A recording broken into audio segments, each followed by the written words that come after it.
Hey guys. Yesterday I talked about our history of immigration and the hypocrisy of leftists demanding that we adopt a devastating immigration policy as payback for colonialism while refusing to apply this moral standard to non-Western countries. Video linked below if you've missed it. Today I want to talk about the implications of our reckless immigration system, the accompanying cultural shifts, and its detrimental impact on the world, not just on America. I don't want to make it sound like these were unforeseen consequences. The left knew damn well what would happen when they pushed for immigration reform in 1965. During the U.S. Senate debate of the 1965 Immigration and Naturalization Act, Ted Kennedy promised, "Our cities will not be flooded with 1 million immigrants annually."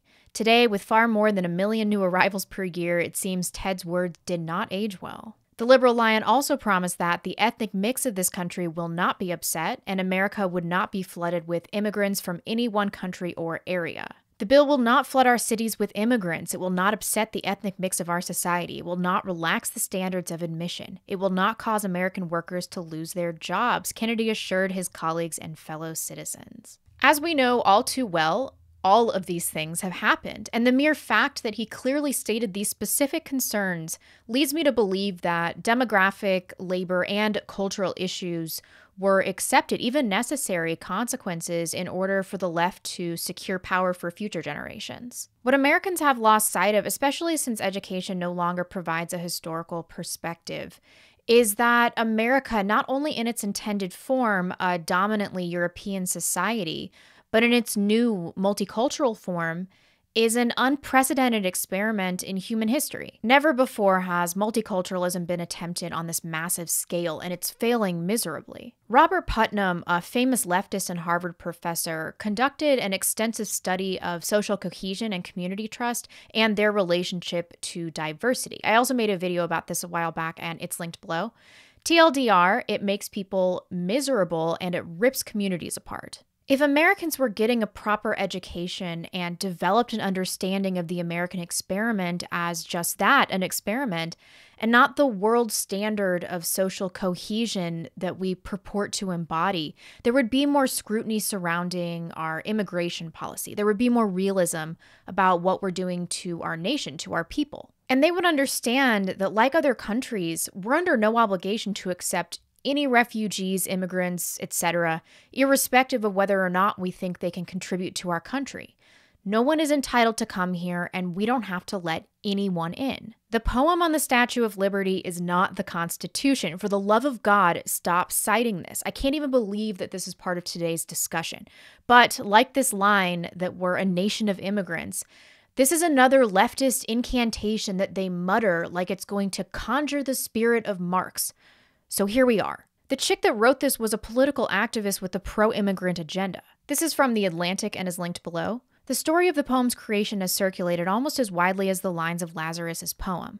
The Jewish Lazarus was a prolific writer in multiple genres, a political activist, a translator, and an associate of late 19th century literati. She wrote the sonnet after some persuasion by friends for an auction to raise money for the pedestal of the Statue of Liberty. But the details of the poem's production and of its author's biography do not fully capture the conditions under which the poem emerged, conditions that help to explain the poem's message to its immiserated masses. The new Colossus emerges at a pivotal moment in history. The year before Lazarus's poem was read in 1883, the Chinese Exclusion Act became the first federal law that limited immigration from a particular group. Though set to last for 10 years, various extensions and additions made the law permanent until 1943. The year after Lazarus's poem was read, the European countries met in Berlin to divide up the African continent into colonies. The new Colossus stands at the intersection of U.S. immigration policy and European colonialism well before the physical Statue of Liberty was dedicated. The liberal sentiments of Lazarus's sonnet cannot be separated from these developments in geopolitics and capitalism. I reiterate, a poem inscribed on the side of an iconic statue written by a radical left-wing nutjob does not a law make. I will not accept this as any sort of argument from anyone, and next time someone pulls this shit on you, you know what to say, that this is leftist tripe used to play on our sense of sentimentality and exhaust our goodwill. As for the content, poverty is insufficient reason to seek refugee status. A refugee is a person who has been forced to leave their country in order to escape war, persecution, or natural disaster. Not someone seeking a better life, not someone who wants a job, not someone who comes from an all-around shithole country. If your country sucks and you have what it takes to improve it, you need to stay put and do just that. Here's something else I never hear people talking about.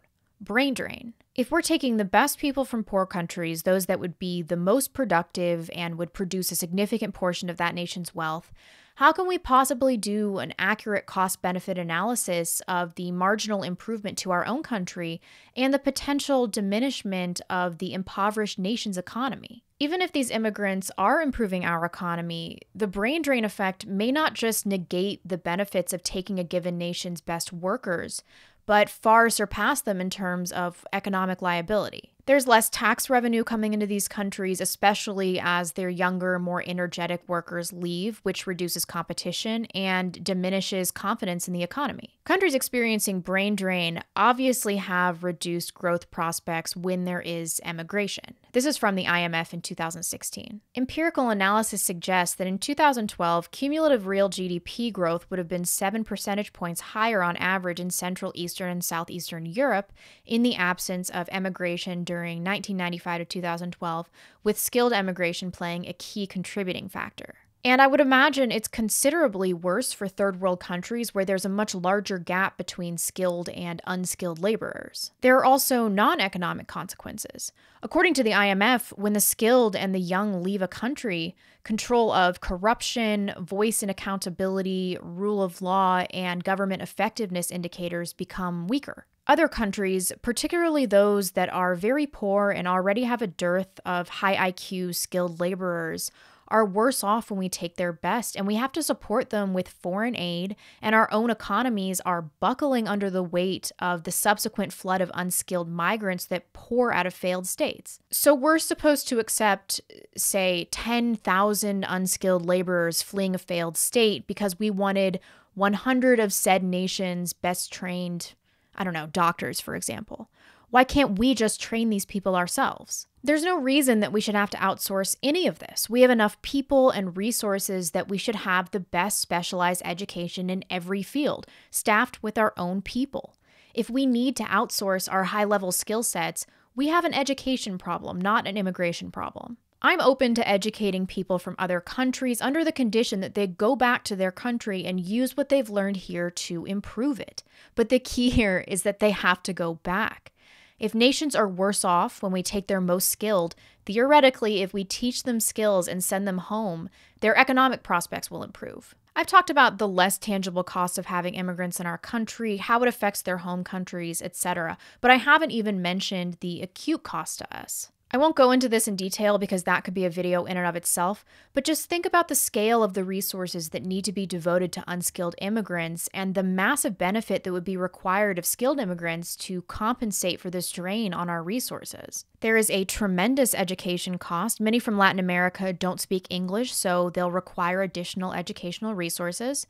Further, they come from countries where the education is poor, so in addition to not being English-speaking, they won't be able to be educated on the same level as American students of the same age. They largely come from impoverished countries, so they will surely require more health care since they have additional health issues from a lifetime of medical negligence and a lack of disease prevention. Further, they often carry diseases that have been wiped out in this country that we've inoculated against, or that are new to this country, requiring additional healthcare costs that spread to the native population. Stefan Molyneux talks about this in a recent video about the caravan, and I've linked it below. Immigrant communities are also more welfare dependent, and illegal immigrants especially do not really pay taxes despite the left's claims, so there's literally no financial benefit for them being in the country, especially when 51% of households headed by an immigrant, legal or illegal, reported that they used at least one welfare program during the year, compared to 30% of native households. Then there's the cost of unemployment for our own citizens that are getting edged out by this impossibly cheap labor. Don't even give me this argument that immigrants will do jobs that Americans won't. I'm not going to be moralized to by some stupid cucked Republican or Democrat that just wants to pay his gardener $5 an hour. We have plenty of poor, unskilled Americans that would be thrilled to do low-wage jobs. Once again, we do not need to outsource this. And of course, there is the crime factor. Latin American immigrants commit crime at a much higher rate than American citizens, obviously requiring more police resources and are an additional strain on the communities that have taken them in. We're importing people from the most violent regions in the world and are naively acting like they're representative of your average law-abiding American. It's insane. Latin America is home to just 8% of the world's population, but 33% of its homicides. In fact, just 4 countries in the region, Brazil, Colombia, Mexico, and Venezuela, account for a quarter of all the murders on Earth. In 2017, the combined cost of education, medical, justice, and welfare expenditures attributed to illegal aliens alone amounted to $116 billion, up from $113 billion in 2013. And that's illegal aliens alone, not including the unskilled workers draining our resources that came here legally through family reunification and other means. What we need, and I'm not really hearing this from the left or the right, is a complete moratorium on immigration. We aren't taking waves of immigrants from Europe that want to assimilate into American culture anymore. We need to halt the flow of immigrants completely, send every single illegal immigrant back to his or her home country, and for at least several decades, let no one else in. We are full, at capacity, no vacancy. You are not a good person because you want to forsake other Americans in order to cater to young, fighting-age foreign men that are already by definition, criminals. You are a foolish person, perhaps evil, but most likely so short-sighted that you favor the warm feels of signaling to the world that you're such a good person over the well-being of impoverished people that share your nationality. We would never demand that any other group give up their sovereignty, their social cohesion, give up their culture, their resources to another group for any reason, let alone no reason at all. And definitely not because of some fucking poem on the side of an ugly green statue given to us by the French, and we all see how things are going over there. The left is obsessed with consent, yet without the consent of Americans, we're supposed to silently give up the claim to our own country.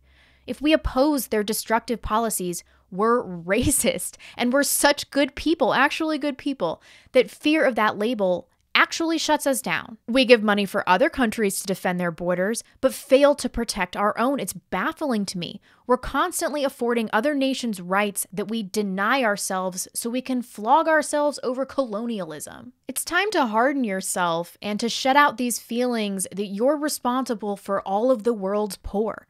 It's an unsolvable problem. Focus on the things you can actually fix in your own country. If everyone did this, there would be fewer people trying to leave their nation of origin. If you really want to help the world's poor, help educate them in a way that the best people in those countries can stay and learn how to improve their countries. I've linked a post with some charities that do this kind of work, but of course, do your own research. These things are not always what they seem. I'm very worried about this. If we lose national sovereignty because the federal government refuses to abide by the people's wishes to develop functional borders, people will be left to their own devices because they'll see that the conventional means that were put in place for the democratic process are ineffective. And because the country will be filled with people that do not share American goals, democracy will be worthless anyway.